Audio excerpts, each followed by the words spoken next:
Ganito pala mag-set up ng ano guys, so.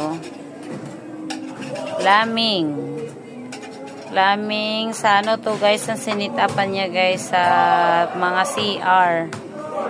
Ayan guys.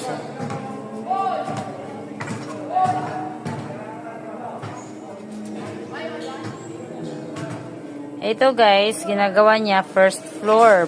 Tapos, akyat yan siya dyan, papunta doon. Yun, sa second floor guys.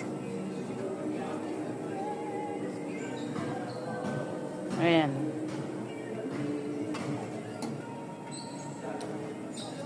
Yung dyan sa ilalim ng hagdanan, ibabaon din yan. Ha?